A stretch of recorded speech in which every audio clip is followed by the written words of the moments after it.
शुभविवाह या मालिकेच्या 8 फेब्रुवारीच्या भागामध्ये आकाश आता हळूहळू शुद्धीवरती यायला लागतो। मग इकडे आजी माधवराव सगळे आकाशकडे पाहत असतात।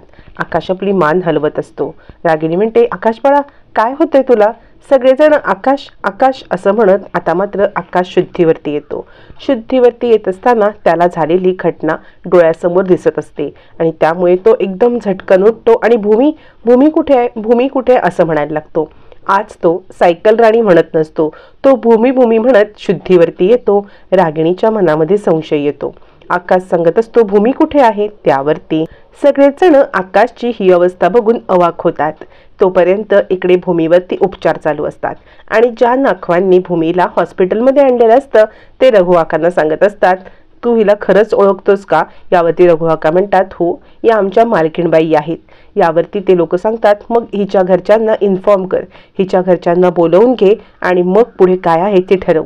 यावरती रघुआका म्हणतात, आत्ता जर का घरच्यांना बोलवून घेतलं आणि जर आकाश बाबांचाही अजून पत्ता नाही आहे, म्हणजे रघुकाकांना अजूनपर्यंत माहिती नसतं की आकाश सापडला आहे, त्यामुळे रघुआका विचार करतात आकाश बाबांचा पत्ता नाही आणि जर रागिणी बाईसाहेबांना समजलं की भूमी मालकीणबाई जिवंत आहेत तर त्यांच्या जीवाला धोका आहे। आत्ताच्या घडीला फक्त आणि फक्त एकच अशी व्यक्ती आहे जिच्यावरती मी 100% विश्वास ठेवू शकतो आणि तिला इथे कन्फर्मली बोलवू शकतो। असा विचार करत आता रघुआका त्या व्यक्तीला इथे बोलवण्याचा प्रयत्न करतात आणि ती व्यक्ती दुसरी कोणी नसून भानुशाली वकील असते। तोपर्यंत इकडे आकाश पूर्णपणे शुद्धीवरती येतो आणि भूमी कुठे आहे? त्या बोटीवरती आमचा अपघात झाला होता असं सांगतो। माधवराव म्हणतात, म्हणजे ज्या वेळेला बोटीचा अपघात झाला तेव्हा तुम्ही भूमीसोबत होतात का? आकाश म्हणतो, हो, त्यावेळेला मी भूमीसोबत होतो। काही गुंडांनी भूमीला पकडलं होतं। भूमीला पकडून त्यांनी तिला बांधून ठेवलं होतं। मी तिला वाचवण्यासाठी गेलो होतो। मला सगळं आठवतंय। त्यावेळेला आम्ही दोघं जण सोबत होतो। इकडे रागिणीला धक्क्यावरती धक्के बसत असतात। आधी आत्या झाली, आत्तूची आत्या, सायकल राणीची भूमी आणि आता गुंडांचं सगळं आठवतंय म्हटल्यावरती रागिणीची पाचारण बसते। माधवराव सांगत असतात, काय झालंय? तुम्ही त्यावेळेला तिथे सोबत होतात, मग नक्की हे घडलं तरी कसं? आता मात्र रागिणी हादरते। आता नक्की हा पुढे काय सांगणार हा तिच्या मागे खूप मोठा प्रश्न असतो। मग आकाश सांगतो, ज्या वेळेला मी बोटीवरती भूमीला वाचवायला गेलो ना त्यावेळेला ती मला सांगण्याचा प्रयत्न करत होती की हे सगळं कुणी केलं आणि ती मला सांगणार तितक्यात खूप मोठा स्फोट झाला। तिचं बोलणं अर्धवट राहिलं। रागिणीच्या जीवात जीव येतो। नशीब याला अजून काही समजलेलं नाहीये, पण रागिणीला माहित नसतं की नियतीने रागिणीच्या समोर एक वेगळंच आता सत्य आणून ठेवलेलं असतं, कारण वेगळंच संकट रागिणीची वाट पाहत असतं। तोपर्यंत आकाश सांगतो, भूमी आहे कुठे? मला लवकरात लवकर सांगा, म्हणजे आत्तापर्यंत ती माझ्या सोबत होती, अचानक गेली कुठे? असं म्हणत आकाश घडलेला सगळा प्रकार सांगतो आणि ताबडतोब तो खाली यायला निघतो। त्याचं डोकं खूप दुखायला लागतं। भूमी कुठे आहे हे शोधण्यासाठी आकाश डेस्परेट झालेला असतो। त्याला त्याच्या भूमीला पाहायचं असतं, तिला भेटायचं असतं, तिच्याशी बोलायचं असतं। त्यामुळे भूमी कुठे आहे असं म्हणत तो आता आपल्या रूममधून बाहेर पडतो। रागिणी अभिजित यांची तर चांगलीच पाचारण बसते। काय करायचं, ह्याला सगळं आठवलेलं दिसतंय असा विचार करत दोघं जण खाली येतात। खाली आल्यावरती आकाशला राजा काका दिसतो। राजा काका दिसल्यावरती आकाश म्हणतो, ए राजा काका, भूमी कुठे आहे? म्हणजे सांग ना, मला घरातलं कोणीच सांगत नाहीये। इतक्या मोठ्या अपघातामधून मी बाहेर पडलोय, पण भूमी कुठे आहे मला खरंच काही माहित नाहीये, तू तरी सांग ना। राजा काका म्हणतात, अरे आकाश जरा शांत हो बरं, तू शांत हो, आपण भूमीला शोधूया असं म्हणत राजा काका आकाशला शांत करत असतात। आकाश म्हणतो, नाही, मला लवकरात लवकर कळलं पाहिजे भूमी कुठे आहे। ज्या वेळेला आमचा अपघात झाला त्यावेळेला मी एका ठिकाणी निश्चित पडून होतो। तेव्हा मला तिथल्या काही लोकांनी हॉस्पिटलमध्ये नेलं, माझ्यावरती उपचार केले आणि मी आत्ता हा आहे तो असा आहे, बरा आहे। पण भूमी कुठे आहे? त्यावेळेला भूमीचं काय झालं? ती कुणाला सापडली? तोपर्यंत इकडे आता अभिजित म्हणत असतो, आई तुझ्या लक्षात येतंय का? हे काहीतरी वेगळाच प्रकार दिसतोय, कारण हा आत्तापर्यंत सायकल राणी म्हणत होता, आत्ता अचानक भूमी भूमीच्या नावाचा जप करतोय। तुला सुद्धा आत्तू म्हणत नाही तर आत्या म्हणतोय। यावरती रागिणी म्हणते, अरे हे माझ्या तेव्हाच लक्षात आलं, जेव्हा त्याने एंट्रीला आत्तू नाही म्हटलं ना तेव्हाच लक्षात आलंय, हा कदाचित बरा झालेला दिसतोय बरं। हे आपल्यासाठी धोक्याची घंटा आहे. इकडे दोघांचे धाबे दणाणलेले असतात, कारण आकाशचं बरं होणं या दोघांना भारी पडणार असतं. प्रॉपर्टी तर हातातून जाणारच असते, पण 7 वर्षापूर्वीचा केलेल्या अपघाताचा कच्चा चिठ्ठा सगळा बाहेर पडणार असतो. रागिणी हादरते. आता काही करता पण येत नसतं, तरी सुद्धा एक शेवटचा प्रयत्न करायचा म्हणून रागिणी शेवटचा डाव टाकणार असते, पण तो पण डाव तिच्या अंगावरती जोरदार उलटणार असतो. आकाश आता मागे वळून पाहतो तर काय, भूमीच्या फोटोला हार घातलेला असतो. मग आकाश चिडतो. भूमीच्या फोटोच्या हारास तो तिकडे येतो आणि म्हणतो, काय आहे प्रकार हा? मी तुम्हाला सगळ्यांना विचारतोय, हा प्रकार काय आहे? भूमीच्या फोटोला कुणी हार घातलाय? आत्ताच्या आत्ता हा हार घाला. भूमी आहे, तुम्ही कुणीही काहीही वेड्यासारखा विचार करू नका. असं म्हणत चिडलेला आकाश सगळ्यांना जाब विचारतो. बोला, भूमीच्या फोटोला हार घालायची हिंमत कुणाची झाली? असं म्हणत आकाश चिडलेला असतो आणि तो जाब विचारायला लागतो. रागिणी एक शेवटचा प्रयत्न करावा म्हणून धावत पळत आकाशकडे येते. आकाश बाळा, तू जरा शांत हो बरं, मी काय सांगते ते ऐक. तू जरा जोजो कर जा. तू जोजो कर, जरा जोजो केलीस की तुला बरं वाटेल बरं, जा बरं. असं म्हणत ती आकाशला लहान मुलासारखं ट्रीट करायला लागल्यावरती आकाश जबरदस्त चिडतो आणि म्हणतो, आत्ता माझ्यासोबत असं बोलायची काहीही गरज नाहीये. बघ माझ्याकडे, मी बरा झालेलो आहे. हे म्हटल्यावरती आजी, राजा काका, इकडे आता मानसी, अथर्व यांच्या चेहऱ्यावरती एक वेगळाच आनंद दिसतो. त्यावेळेला आकाश सांगतो, माझ्यासोबत लहान मुलासारखं ट्रीट करू नकोस.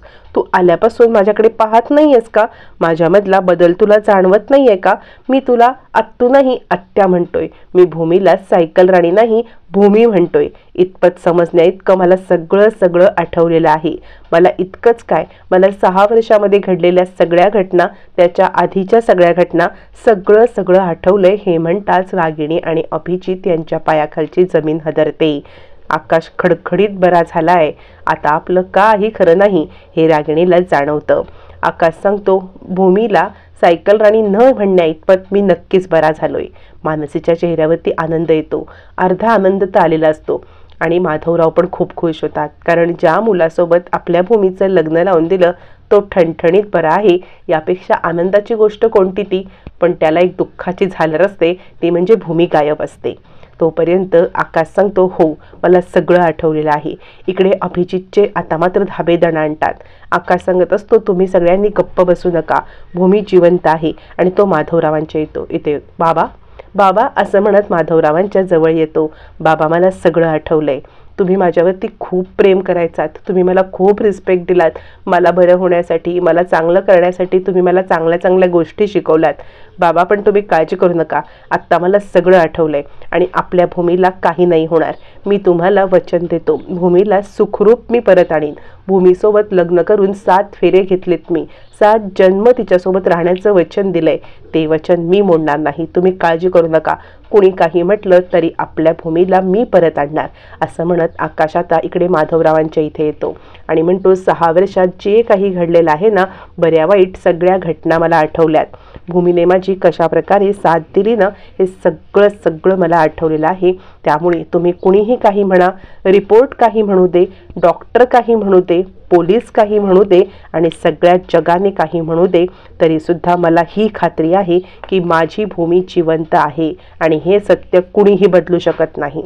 आकाशचं तडफदार रूप बघून माधवरावांना एवढा हुरूप येतो आणि एवढी खात्री वाटते की 100% आपली भूमी परत येणार म्हणजे येणारच. आता आकाश सांगतो, काहीही झालं तरी मी माझ्या भूमीला परत आणणार म्हणजे आणणार. आकाशचे तडफदार वृत्ती बघून रागिणीला धक्काच बसतो. आता आपलं सगळं भिंग फुटणार आणि आत्तापर्यंत घडवून ठेवलेलं सगळं फिसकटणार. रागिणी मुळापासूनच हादरते. इकडे तोपर्यंत ज्या व्यक्तीला रघुकाकांनी बोलवलेलं असतं ती व्यक्ती म्हणजे दुसरं तिसरं कुणी नसून ते असतात यशोधन भानुशाली वकील, ज्यांच्यावरती शेवटच्या क्षणापर्यंत भूमीने विश्वास ठेवलेला असतो. आणि म्हणून रघुकाकांनी घरच्यांना इन्फॉर्म न करता भानुशाली वकिलांना बोलवलेलं असतं. मग डॉक्टरांशी भानुशाली वकील म्हणतात, भूमीचे अपडेट्स घेतात. त्यावेळेला डॉक्टर सांगतात की त्यानं शारीरिकरित्या बऱ्या झाल्यात, पण त्यांच्या मेंदूला जबरदस्त मार लागलेला आहे. त्यामुळे त्या शुद्धीवरती येईपर्यंत आपल्याला वाट पाहायला पाहिजे. भानुशाली वकील सगळं ऐकून घेतात आणि भूमीवरती उपचार करण्यासाठी जे काही करता येईल ते सगळं करा असं डॉक्टरांना सांगतात. भानुशाली वकिलांच्या निगराणीखाली भूमीवरती उपचार होत असताना रागिणी अभिजितला सांगत असते, हे बघ, काहीही झालं ना तरी आपल्याला आकाशपर्यंत आपलं सगळं कळू द्यायला नको पाहिजे. आपल्या आणि प्रॉपर्टीच्या मध्ये जो येईल त्याला आपण संपवायचं आहे. आकाशपर्यंत आपलं बिंक कधीच फुटलं नाही पाहिजे, नाहीतर आपल्यासाठी खूप धोक्याची घंटा वाजेल. अभिजित आणि रागिणीला धोक्याची घंटा ऑलरेडी वाजलेली असते. जिथे आकाश बरा झालेला असतो तिथेच दोघांचा खेळ संपलेला असतो. इकडे आकाश आपल्या रूममध्ये भूमीच्या फोटोसमोर असतो आणि तो सांगतो, ज्या वेळेला तू मला बरं केलंस, तू माझी साथ दिलीस, खडतर परिस्थितीमध्ये तू माझ्या सोबत होतीस, आज चांगले दिवस आले, मी बरा झालोय, तर तू कुठे आहेस? मला तुझी गरज आहे, तू मला हवी आहेस माझ्यासोबत, असं म्हणत आकाश रडत असतो. इकडे आता भूमी शुद्धीवरती येणार असते.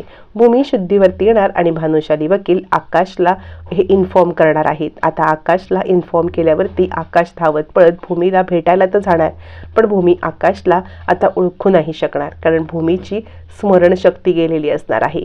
या सगळ्यामध्ये सुद्धा एक जबरदस्त ट्विस्ट येणार आहे आणि भूमी आणि आकाश कशा पद्धतीने एकत्र येणार, हा ट्विस्ट काय असणार आहे हे मात्र येणाऱ्या काही भागातच कळणार आहे. येणारे भाग जाणून घेण्यासाठी आजच आपल्या चॅनलला सबस्क्राईब करा.